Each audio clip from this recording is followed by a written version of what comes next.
Hello, this is my in-depth review of Nintendo's E3. Um, I'm going to be covering all the games that they showed. Um, if you hear me flipping pages and see me looking down, it's because I had to make notes for all the stuff that they showed. So let's start with what they showed just on their a little under 47-minute long direct live streamed event. Um, it opened with a Robot Chicken opening, which was hilarious, and that segued into Richie and me fighting using special effects and such, and that in order to introduce Mii's are now in Smash Brothers. You can play as your Mii. They've differentiated, like, you can choose to style your Mii into three distinct styles of fighting. The Brawler Mii, which is like, fisticuffs. The Sword Mii that uses like kind of a Chinese Jiwang sword style. And the Gunner, that's kind of like a mix between Samus and Mega Man, but like not entirely either one. And also to introduce amiibos, which are basically like little electronic figurines that you can purchase, use with your NFC in order to make your stuff more powerful. And it's kind of cool. The amiibos actually send and transmit data, transmit and receive data from using through NFC with the game. So basically, like, let's say you have a Link figure amiibo, you can summon it, you can fight it, you can summon it to help you, and basically, as it does all of this, it levels up. It levels up slower if it's just fighting other people, but if you make it fight another amiibo, it becomes more powerful. And like, it can reach level 50, which is insane because I know people who had trouble with level 9 enemies in training mode or in the game, but level 9 in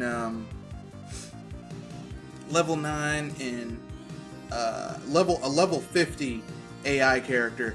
Oh my god, I don't even want to think about how terrifying that would be. Then they went to Yarn Yoshi. I saw this. I only have one thing to say. I want Yarn Yoshi. Not just the game. I want one of those Yarn Yoshis. Then they went to a new IP, which is Captain Toad's Adventure, which is just friggin' awesome. It's built on the same engine as 3D World, so I mean it uses a lot of the same assets and such, but it has different mechanics. Captain Toad, like, he in those few levels, like those 4 or 5 levels that he had, cannot jump. So basically, it's more of a puzzle game. You have to figure out where to go, what chain of events to trigger, so that you can get what you need to get done.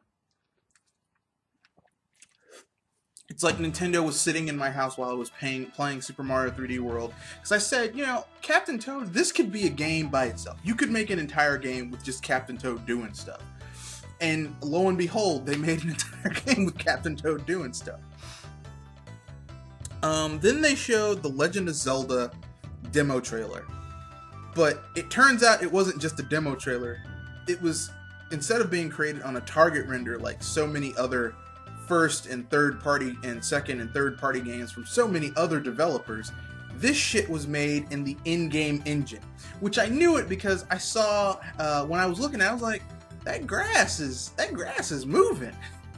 Like, it was moving in such a way that it looked like it would look like it was an in-game engine, physics engine doing that, and not just some shit that was animated via computer generated imaging. So, and the game already looks gorgeous, but I take solace in the fact that no matter how good that game looks right now, the in-game engine looks, by the time it releases next year, knock on wood, hopefully, it's going to look even better, because Nintendo games always look better further down the line. Let's see. Then we got a live action trailer for Pokemon Alpha, Sapphire, and Omega Ruby. which is now going to be remade using the X and Y graphical engine, and it's going to have Mega Evolution, so probably some new storyline elements. And it'll probably be, you'll probably be able to trade between X and Y and Alpha and Omega, so that's pretty cool.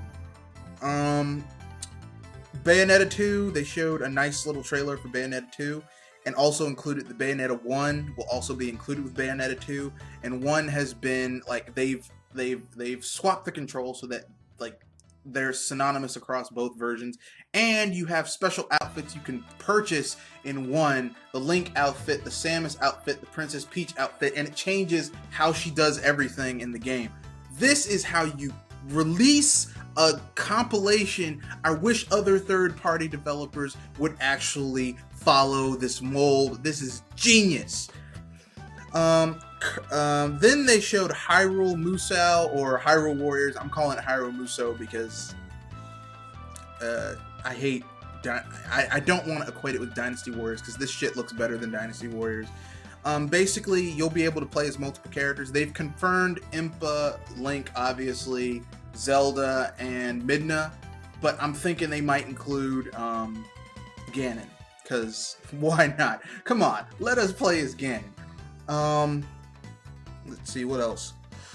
And that's a new IP. I mean, it's based off of the Dynasty Warriors engine, but it's different enough from Dynasty Warriors to be a new IP. Then there's Kirby's Rainbow Curse, which is, you know, looks gorgeous. It looks like the in-game engine is a claymation, which means they can do a completely interesting way to make enemies move and do stuff, which is cool. Then they have Xenoblade Chronicles. Then they showed Xenoblade Chronicles X, which just looks friggin' gorgeous. I know I'm just gonna lose my life. Any private time I have, I'm just gonna use up when that game comes out next year. Then they have Mario Maker, which looks pretty interesting. To me, it looks like the Mario Paint for this generation. It really does. Then we have, then they showed Splatoon, which is a new IP, which is multiplayer mayhem, 4-on-4, and they said they want it to have voice chat, always voice chat. I think this is going to be Nintendo's big foray into online multiplayer gaming, and it's going to be friggin' awesome. They they just admitted that they're making a Star Fox game, which makes me awesome, which makes me happy. Then they have Project Guard and Project Robo. Both of those are built to really, like, the Star Fox game is also really gonna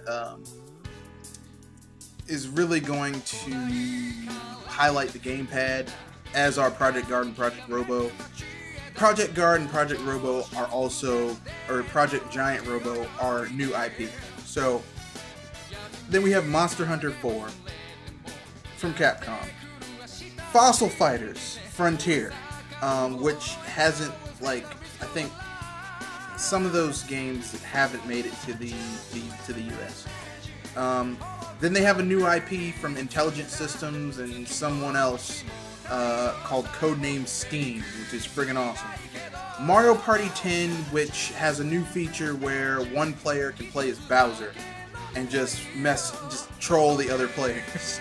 Then they have Art Academy for the Wii U. They have Devil's Third, which is a new IP, but I don't think it's Nintendo exclusive.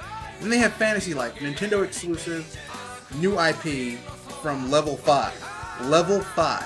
The people who have made some of the best RPGs over the last 2 generations made this game, along with One Up Studios.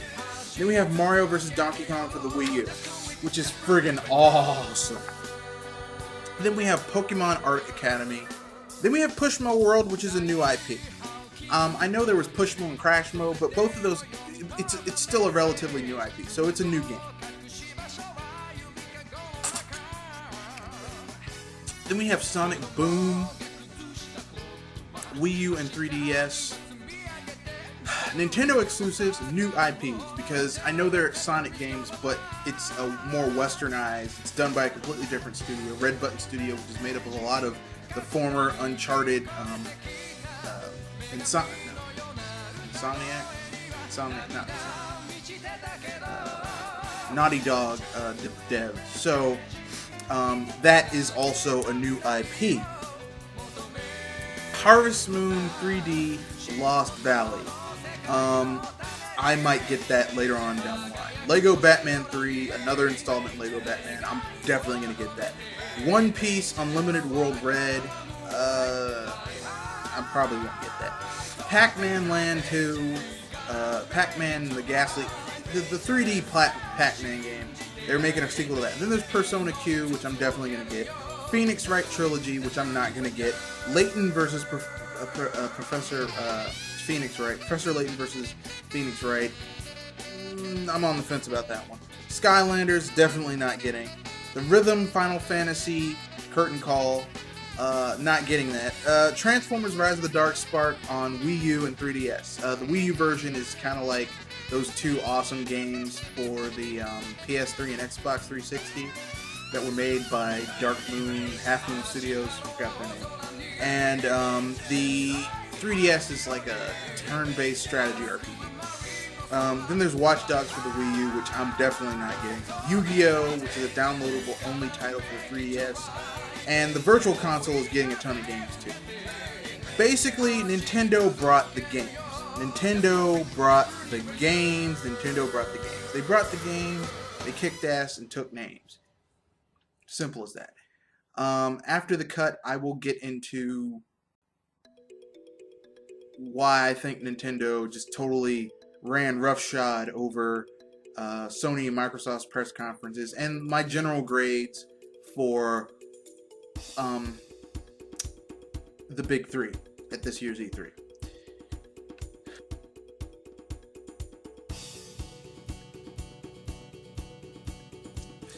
Okay then, here we go. I'm just gonna get right down to it. Nintendo brought the heat this year. As I said at the end of the last section, Nintendo brought the heat. They kicked ass, took names, and brought the games, okay? And they brought a more varied library than any other member of the big three. Now, if you take Nintendo out of the equation, you just look at the other two. Microsoft did their job, but the thing about Microsoft is after last year, they were so bent and bound on not messing up that it kept them from taking any real actual risks. And I mean, you know, while me personally, now I know everyone has different tastes in games, but me personally, first-person shooters don't mean much to me because when I had what at the time was a gaming PC, I played my fill, hundreds of hours on first-person shooters. I'm tired of first-person shooters. So first and third-person shooters just don't hold much interest to me at this point in my life. So, those games didn't mean much to me for Microsoft's conference. They showed Project Spark with Conquer, because why not? And while, Project Spark looks like a really good idea, I'm one of the old school Rare fans, and seeing them continuously shit on Rare IPs is just, it's an affront to me, okay? It's offensive, okay? It's an abomination, okay? So that was a strike against Microsoft. Sunset Overdrive, which looks colorful and great, looks awesome until you realize a simple fact about Sunset Overdrive. Take out the humanized character, add Ratchet and Clank, and you're playing what is essentially a Ratchet and Clank game, okay? Sunset Overdrive is a Ratchet and Clank game without Ratchet and Clank. Which isn't terrible, but that's not what I call innovative. It's got great graphics. It's a Ratchet and Clank game, okay, on an Xbox One. Not really all that, oh, this is new. Just with, better graphics and all that other fun stuff. Then we get to a lot of the other games they showed, which, between Sony and Microsoft, a lot of their games are multi-plats, and they kind of run together. But generally speaking, Microsoft didn't do as badly as Sony, but neither of them really wowed me. Okay, I would give Microsoft a solid C. Okay, they had some solid work, but some strikes against them that took their overall grade down. They would have had a B, but it's now a D. It's now a C. Sony, frankly speaking, got a D. They just got a D. I mean, a D minus at that. Okay. Zombie games, shooter after shooter after shooter, just, it's embarrassing. It's a joke. I mean, literally, that was like, Microsoft's conference was boring, but it wasn't like putting me to sleep boring. Sony's conference, I was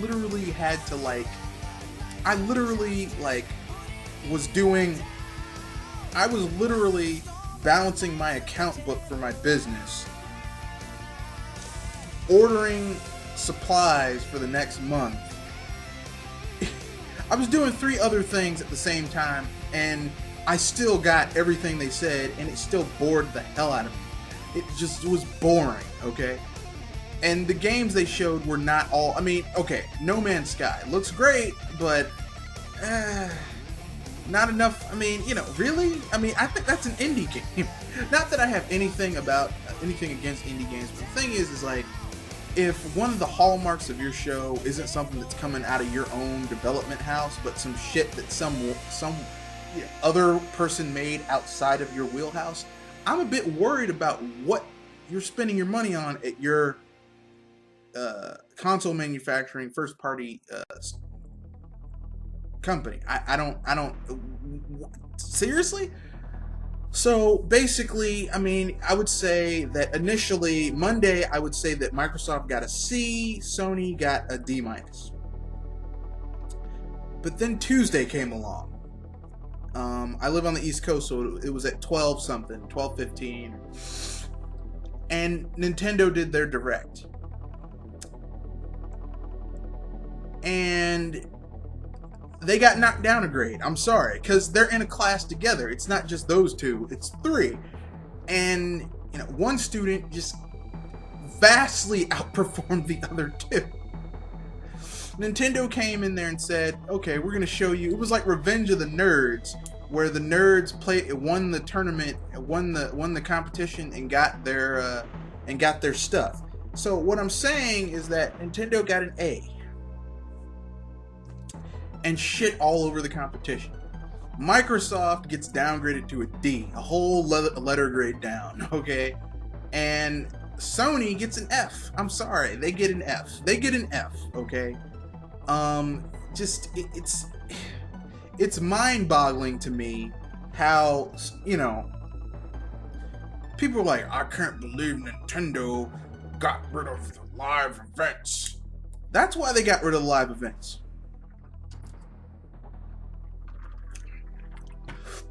Satoru Iwata wasn't even at E3, and he pimp slapped. And he, along with Nintendo, pimp slapped Microsoft and Sony at this year's E3. Pimp slapped them and kept on whooping their ass for 3 days after it. Okay? Tuesday they kicked their ass. Wednesday they kicked their ass. Thursday they kicked their ass, because even after the event, they still were releasing new information about games, having round tables. I mean, Nintendo just spent 3 days kicking everyone's ass. And it's amazing. It's amazing. Like, here's the thing. Before E3, if you follow my channel, I said that Nintendo has the potential to turn Microsoft and Sony into their bitch. And, I kind of felt that they were going to do it, but to see it actually happen is a completely different thing. Like, seeing Nintendo just curb stomp Microsoft and Sony for 3 days straight, I'm shocked. Phil Spencer, during that Xbox conference live event, was changing t-shirts. He should have had a t-shirt at the very end. He should have a t-shirt for the last day of E3 that says, "Me and my company went to E3 and got curb stomped by Nintendo, and all I got was this stupid t-shirt." And Sony needs to go sit in a corner and really evaluate, do they want to be a game company? Okay? I mean, I'm not going to get too in-depth with their thing, but okay. The Last of Us Remastered? Who the fuck wants to play? Why would anyone want to pay $60 for a game they already bought 6 months ago? I mean, that's stupid. That's dumb.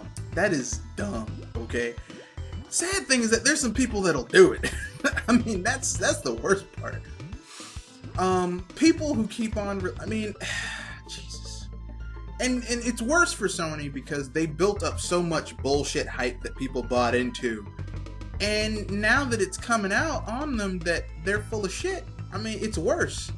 Like, if you don't have hype and then you perform marginally better like Microsoft did, you do pretty well because people aren't expecting that much. But Sony was up here and then the shit went down to here, so it looks worse.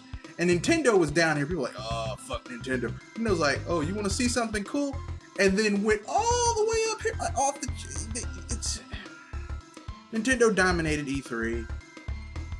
They brought the games. A lot of their games are exclusive. I'd say that like 50% of the games that they showed, not just on their digital direct event, but on like after the event in Treehouse, a lot of the games they showed are new IPs. So if I hear one more person, Nintendo doesn't make new IPs, shut the fuck up. They just showed like, Jesus, let me count this shit right here.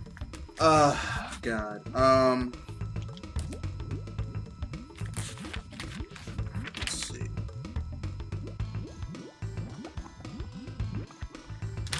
Let's see here. Let me make sure I have the right information.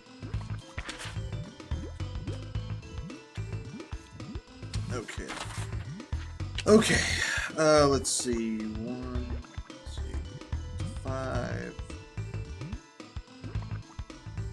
10, 15, 20, 25, 28,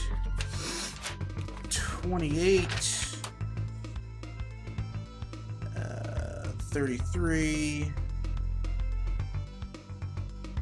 38, 42, 43. Basically, sorry, 44.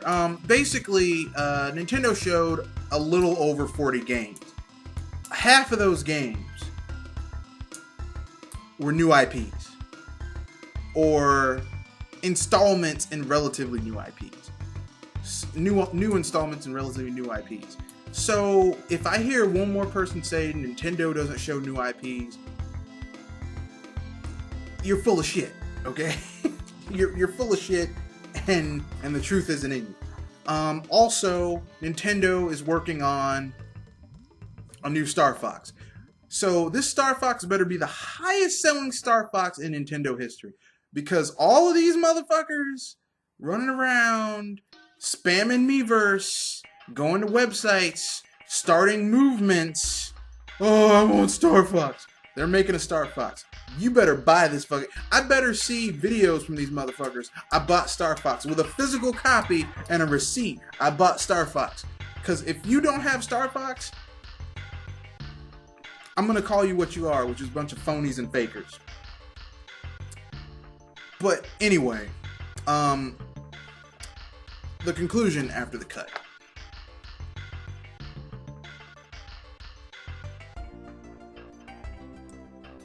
This is just my conclusion about what I felt about Nintendo's E3. Nintendo nailed it. They nailed it. Basically, if E3 was a gymnastic meet, Microsoft would be the gymnast who did an uninspired but solid middle-of-the-road set. Nothing fancy, nothing really to wow the judges. They get like a 6, a 4, and a 6. Nothing fancy. Sony would be the one gymnast that everyone hyped up last year. Oh, they're going to totally win it this year. And then when they actually did their event, it was just garbage. And they get like a 2, a 3, and a 2. Nintendo's the one that were like, this one's too old to be a gymnast. They can't. They're out of touch with the right procedures.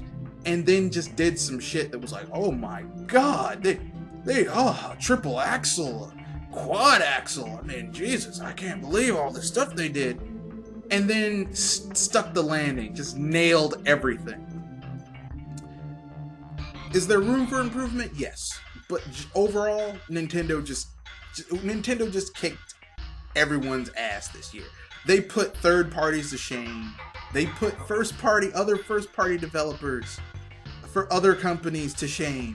They put a lot of second party developers. Basically, Nintendo just shit over on everyone at this year's E3. And here's the thing. Like, if anyone won E3 this year, it's Nintendo and gamers. Nintendo, because they totally kicked everyone's ass and reignited buzz for their system. And gamers, because Nintendo has thrown down the gauntlet. Microsoft and Sony are going to have to up their game next year. They're going to have to actually have some shit. They're going to have to actually, produce things, have demo. They're going to have to emulate Nintendo. And once again, Nintendo is the head. They lead, the others follow. And drones and fanboys will say, oh, Microsoft and Sony are so innovative for changing their format, when Nintendo did it first. As usual. So, that's the end of this video. If you have any questions, comments, or just general thoughts, leave them in the comment section. Also, my event this Sunday will be from 7 to 9. 7 to 9. And I think I have 6 or 7 people coming. There's a maximum of 10 at Hangouts, so it's getting a little heavier than what I can handle. So, I think I have room for maybe one more person, and that's it. So, I'll leave a link in the description field to the video where you can put in if you want to come or not. So, thank you. Have a good day.